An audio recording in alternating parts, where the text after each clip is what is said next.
Are you a leader, manager, entrepreneur, business owner, or knowledge worker? Are you leading people or wondering how to be a better leader in your own life and work? If you are, then you can be experimenting better. Welcome to The Experimental Leader, a podcast that takes a look at the ways leaders are experimenting in their own work. Hosted by Melanie Parrish, we dive into real-life conversations about how people might be using a scientist's mindset and experimenting in their work. Shift your leadership into something that works better. Join us on The Experimental Leader today. Hi, everybody. I'm Melanie Parrish, and I'm super excited to be with you here live on the Experimental Leader podcast. I want to take a minute and just let you know, I always forget to say this, but you are welcome to ask questions in the chat on the live platform that you're on. You can interact with us while we're online, and you might be excuse me, I have my winter cold. You might notice that I have Christmas decorations behind me. It's legit. It's okay. I'm in Canada, so we did. Wow, it's gonna be a long podcast. We did Thanksgiving in October, so we get to decorate early, which I always love. And I always love hanging stockings. They're pretty exciting, and there's like promise in them when you hang them, because you never know what they're going to get filled with. And it kind of makes me think about what I've been thinking about lately in my business, which is I've been kind of thinking about value stream mapping and tracing, client journeys through how they interact with us as a company, how they interact with me as their coach, how they interact with our products.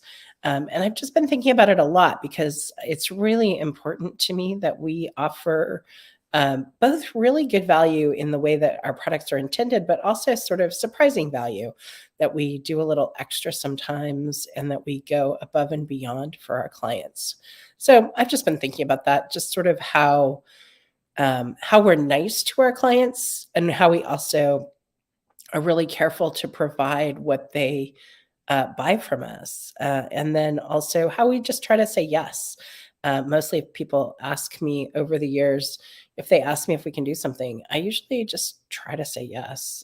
Sometimes we can't, but mostly I try to say yes when they ask if we can do something, because I really want to help people in their work, and I want to help them be happy in their work, and I want to help them skill up in their work. And I am super excited about our guest today.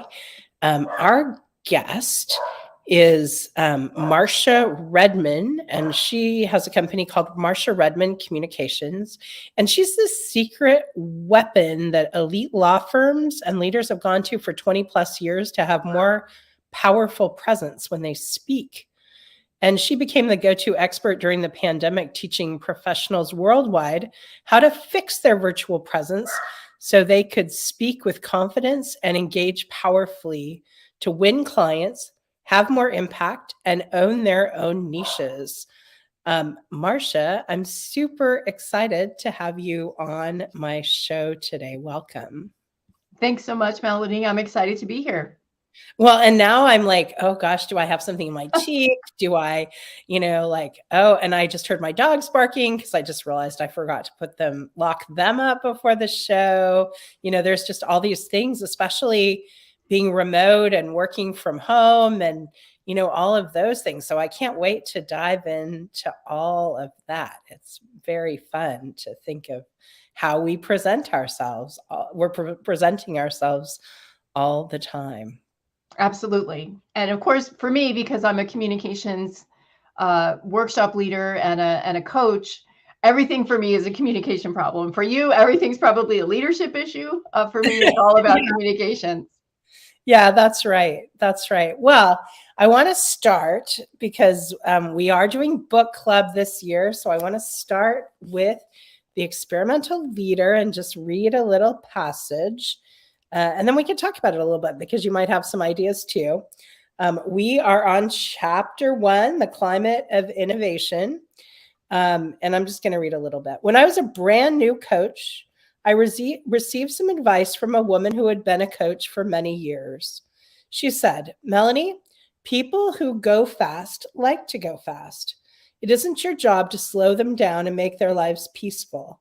As a coach, it's your job to go along for the ride. I'm ever grateful for this advice because I do indeed coach people who go fast. I enjoy the ride. The people I coach never slow down. The same is true of the companies I work for. They drive for that dream of innovation. They push to win, and they succeed and fail every day. We aren't going back to 100-year-old businesses like Peconi Fine Food. This is the world we live in. It's not our job to slow down innovation, but we need to put in place ways of creating stability. That's what experimental leaders do. They create stability in an unstable world, and they open the doors for change so innovation can emerge. Yeah. So, and I know you looked at this chapter. Well, at least I think you looked at this chapter. I looked at chapter 2. Oh, you looked at chapter 2. Oh, that's funny. I did, but that's okay. It's all good. What'd you notice about chapter 2? Well, chapter 2, I love the title, Investigate Like a Scientist, because I am a former investigative reporter on television. So investigation, asking questions. You talk about neutrality, which I find to be very helpful for folks when they are nervous about presenting, nervous about communicating. So both of those issues really resonated for me. Well, and how does that neutrality help from a presenting point of view? Yes. So the way I'm looking at neutrality in this context is the notion that as we communicate, we need to have a neutral mindset so that we're not assessing ourselves while we're talking, and we're not worrying about how we're coming across. We're simply communicating in the moment with the audience in front of us, whether they're in person or virtual or hybrid, so that we can not put ourselves in the middle of the communication. And I find for most people who are nervous, and I work largely with folks who are in professional services, and so that is definitely a marker for them, is they're so busy judging themselves and worrying about how they're doing that they make themselves more nervous. And also it's kind of a big barrier between them and the audience. And so I try to teach them to put all of their focus and attention on the audience itself and not be busy having that judgmental mind about how they're doing, how the audience seems to be receiving it, and instead really trying to be in the moment. I think that's super powerful. And I was having a conversation with another coach this morning, and we were talking about how, as coaches, we can kind of say almost anything to anyone, like in the world of feedback, but it's because of that. She's a very long-time coach. I've been coaching 23 years. And it's a skill that we develop, and it's that neutrality that allows you to say, like, hey, I don't think this is working. What do you want to do with that? And because it becomes a superpower because of that neutrality, you're not hurting someone by giving feedback. And because you're not vested, it's that same, like, getting self out of the way. If self is out of the way in coaching, then you can have a conversation about what it is you're talking about, as opposed to an investment in the outcome. Yes, absolutely. Absolutely. And I resonate with that so strongly because in my work, I give lots of feedback as well. So I videotape everyone, or I guess record them, since, as my husband pointed out this morning, there is no tape anymore. I've had my business 23 years as well. So for me, I try to get everyone, recorded so they can watch themselves, which they all hate, and then give them feedback in a way you would call neutral. I call it matter of fact. Oh. And I love that I see this this commonality here. I hadn't thought of it as neutrality, but I love that approach. I think it might resonate even better with the folks I work with, as opposed to being matter of fact. And that's the key too, of course, to delivering bad news, hearing bad news, all of those scenarios where there's energy or emotion, that notion of going to neutrality, whether you're speaking or hearing, and sticking with the facts. Well, and I can see if you're delivering bad news. I really like the phrase matter of fact. Like, if we could talk about like, oh, I went to the store and bought oranges, we can also talk about, hey, a tragedy just occurred. That's sort of the matter. I see where the matter of fact language is also super useful in the kind of work that you do. It's quite interesting how they're aligned, and yet, I probably am not. I rarely am helping clients who are under the gun, like to time pressure in a way that you might on occasion be helping them figure out what to do under time pressure. So I noticed that too. It's very interesting. Yeah, for sure. Because I'm mostly working with lawyers and other people who are similar. A lot of the skill they need is not only being accurate and having confidence, projecting confidence and authority, but it's in the moment. How can you, in the moment, have answers, or in the moment, not have answers, but still come across with confidence and authority? And so it is, for many of them, it is an in the moment kind of thing, which is scary. Yeah. So if you want to, people are always giving presentations. They're always trying, we've all become, I cannot even tell you how ironic it is at 54. I've become the face of my brand. I do a weekly live podcast. I'm presenting all the time. I just think it's so funny that I've become this sort of, on camera person at this stage in my life. I'm not young, I'm not shiny, I'm not skinny, I'm not any of those things. But this is true for so many of us in this world that we live in, where, everything is about video and social media and all these things. How can people up their game in the way that they present themselves? Like, do you have some fast tips for people? Absolutely. And we're in alignment 100%. We are all on camera now. We all have to be able to perform on video. And so the phrase I like to use is, we are all broadcasting. Whether we want to or not, we are broadcasters. And so, for me, with a background in TV news, and also having been a litigator, as a lawyer, it's an easy place for me to be, but it's been a fun ride helping a lot of other professionals figure out how to do it, because it really is about connecting over the camera. And so the first tip I give to anyone, whether we're talking about virtual communication or hybrid communication, which is really even harder, is you've got to learn how to make eye contact. And so many folks still haven't gotten this one down. They're looking down here, they're looking over there.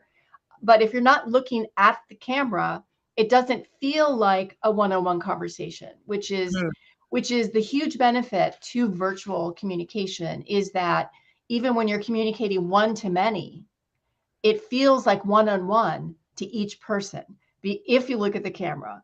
And what we get from that is the power of the talking head. So looking at you and looking at me right now, we're talking heads. So we get the perceived authority, confidence, whatever, because we're all used to, when we see people on video looking like we both do right now, we think they have authority, because we've been trained visually over decades that this is what authorities look like.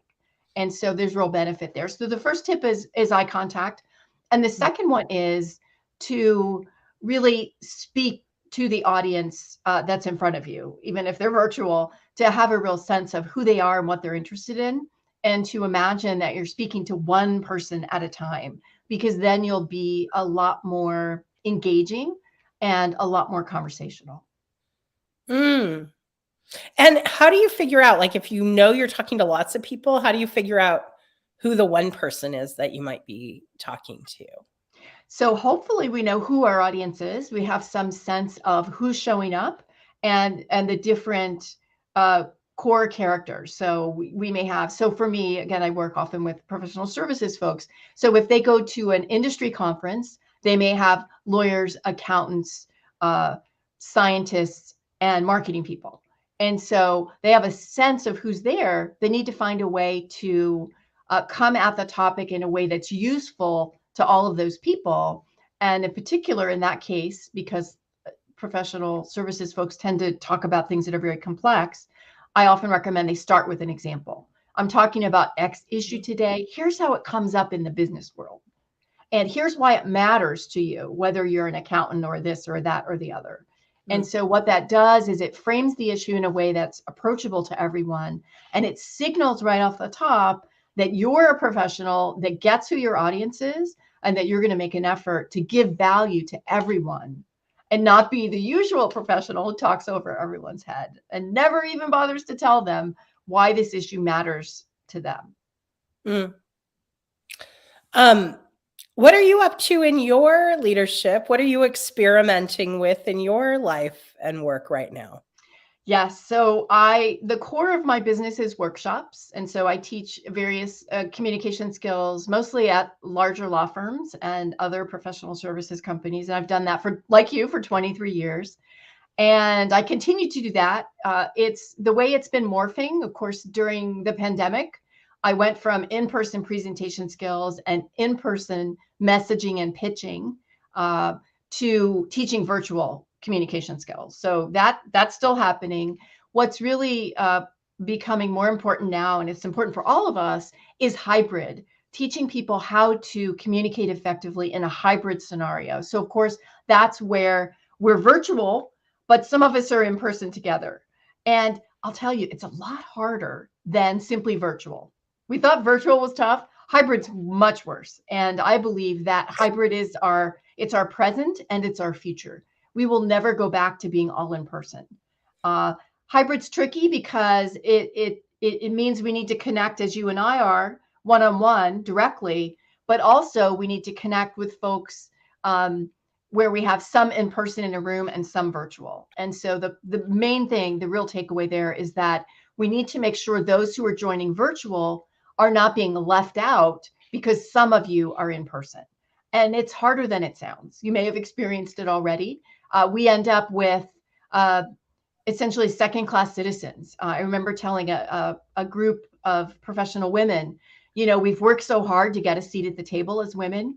And now all of a sudden we've lost our seat at the table if we happen to be virtual, because the folks in the room ignore the folks who are virtual in many cases, and our voice isn't heard.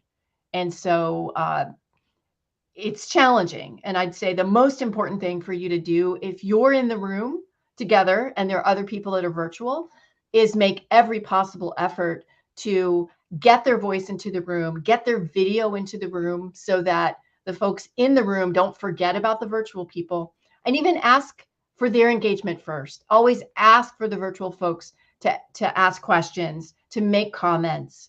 If it's possible, have a person who's in the room be the voice of the folks who are virtual. So monitor the chat, say their questions out loud in the room as though they were present. These are the things so far that I found are most effective and basically leveling that playing field again now that we have this hybrid communication.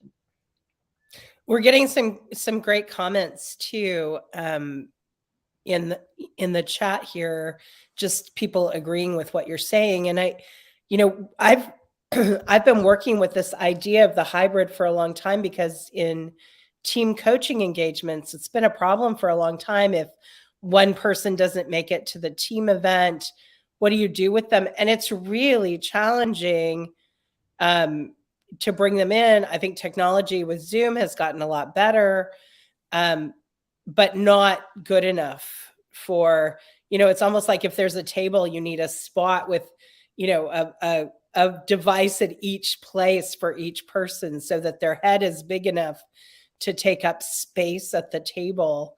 I almost find that, Zoom makes it much easier to give everybody space, if not everyone can attend in person. Yes. And that's the challenge. So again, I mostly do workshops at large law firms, and people aren't showing up in person. And so they'll have a hybrid workshop, You can come in person or you can join by Zoom. Just let us know. And they all say they're coming in person, and then most of them don't show.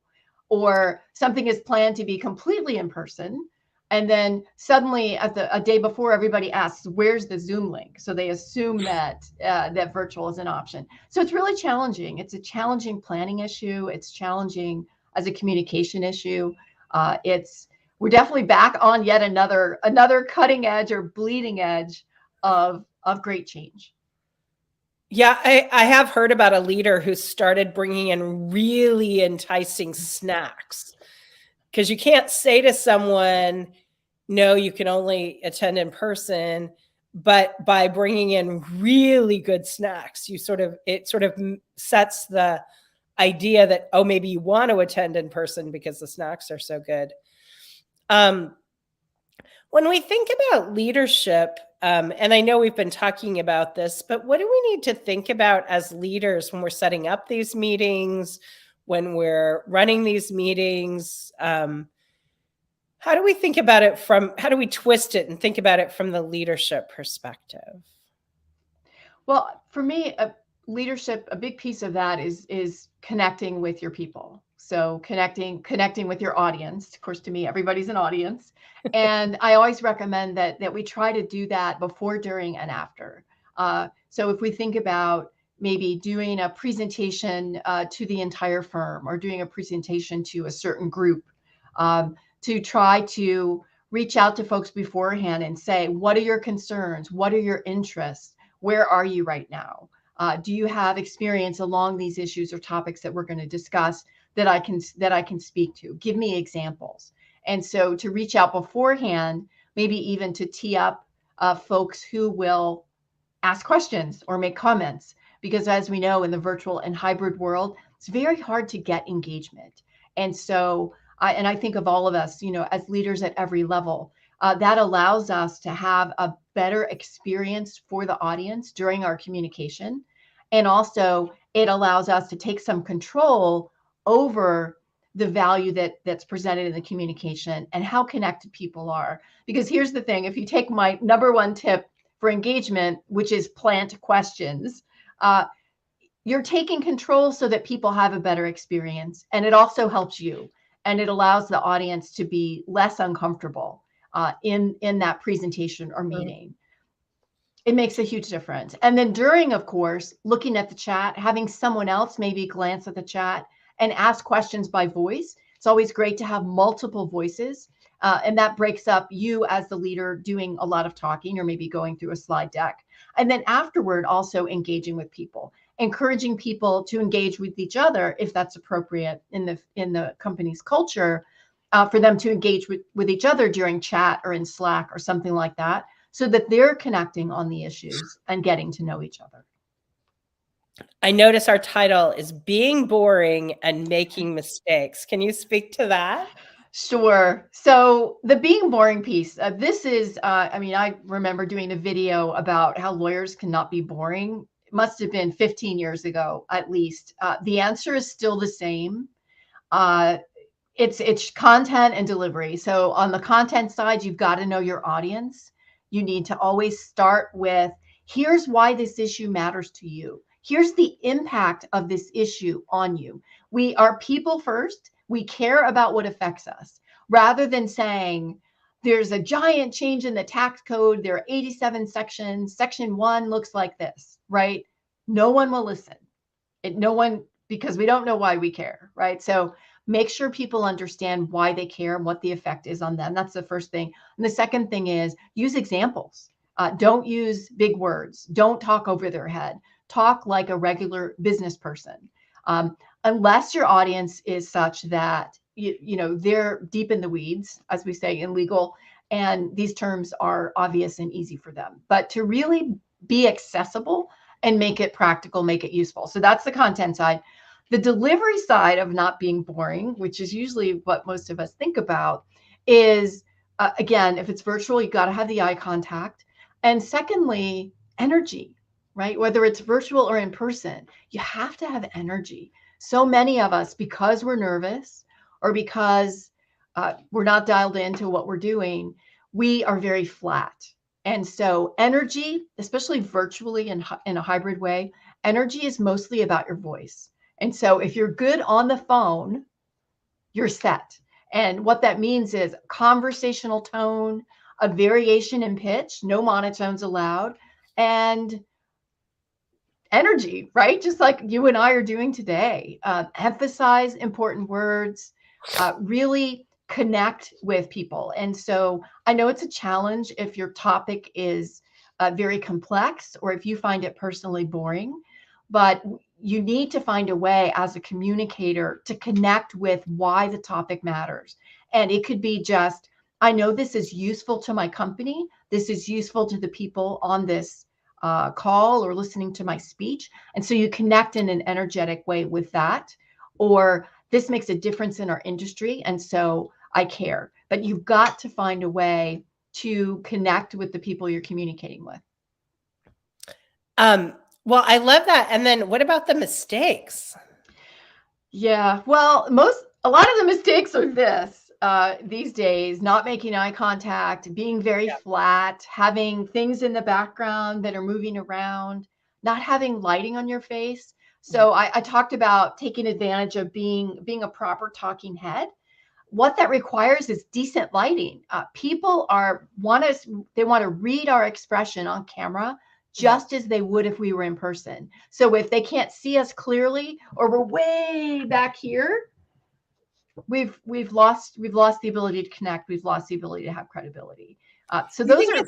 I think it's so interesting that you say that lighting's the mistake, because I think people in their heads think it's going to be that they say the wrong thing or they do the wrong thing, but I think you're right. Like, I'm sneezing through this because I have a cold and it's a live show and I don't cancel live shows. But that's not the mistake. Like, but my lighting's good. And so it's a funny, it's a funny thing. And if you don't have a ring light, people get a ring light. They're like $18 and they plug into your computer. Like, this is not an expensive toy to have. I mean, I turn it on when I'm coaching. If my light goes bad in the room because it's a rainy day, I'll turn on my ring light. Like, it's just a good tool to add to your Zoom. And Melanie, in all fairness, I mean, content is another piece. So if we're thinking about, if we make mistakes in the moment, if we misspeak, preparation is crucial. Again, I deal with a lot of people that need to quickly prepare, be on the spot, be absolutely accurate. So going into everything, having sketched out, your top 3 or 4 bullets, having anticipated what might they ask me that I cannot answer because I'm not allowed to, or it's dangerous, and how will I bridge or pivot away from the question I can't answer? What do I say when I don't know? Those are all messaging issues, which we could do a whole other podcast on those, and how to prepare quickly, how to be concise.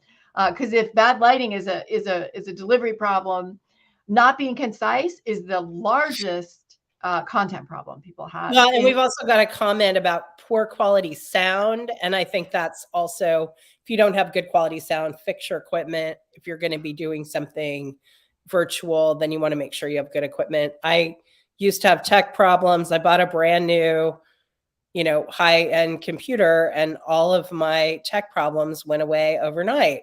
So if you're spending a lot of time with that, you can solve your problem so that you don't have those challenges. Yes. And the other thing too, background noise. One of the best ways to deal with that, like the dog, is if you're up for it, to go ahead and, I can't reach it from here, but to wear a headset. I have a headset that covers both of my ears. It's very low profile though. I don't look like I'm about to launch the space shuttle. And it has a noise canceling microphone that comes out right here. And so when I'm doing workshops and it's a Wednesday, I always use that because the yard guys come and they're really loud. And so I'm not distracted and my audience isn't distracted. Yep. Well, where can people find you, Marsha? Yes, it's really easy. So my name is Marsha, Marsha, right? Not the Marsha Brady way, the other way. And my website is marsha.com. So marsha.com, Or you can email me, Marsha@marsha.com.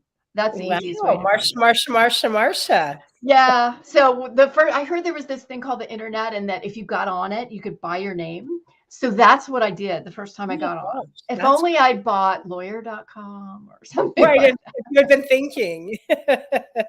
Although Marsha.com is really fun. I love that you have Marsha.com. Yeah, it's pretty fun. Well, this has been so fun. Thank you so much for being with us here today. It's been such a pleasure. And thank you, Melanie. It's been a riot. I've enjoyed it very much. Yeah, thanks. If you'd like to get a digital copy of my book, The Experimental Leader, Be a New Kind of Boss to Cultivate an Organization of Innovators, you can go to www.book.experimentalleader.com and you can get your very own copy for just $4.95. I want this book in your hands, so I've made it really cost effective so that you can start reading it right away. Go now so you can get started today and start to systematically improve your own leadership.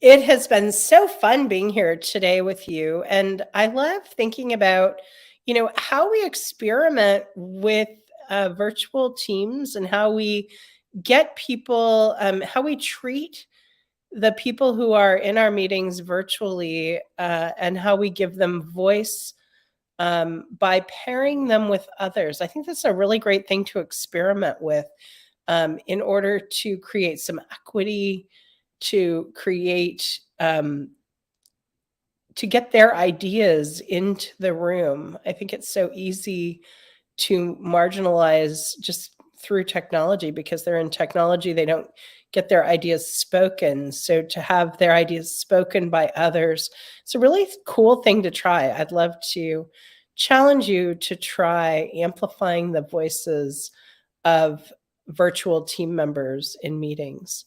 Go experiment. Thank you for joining us on another episode of The Experimental Leader.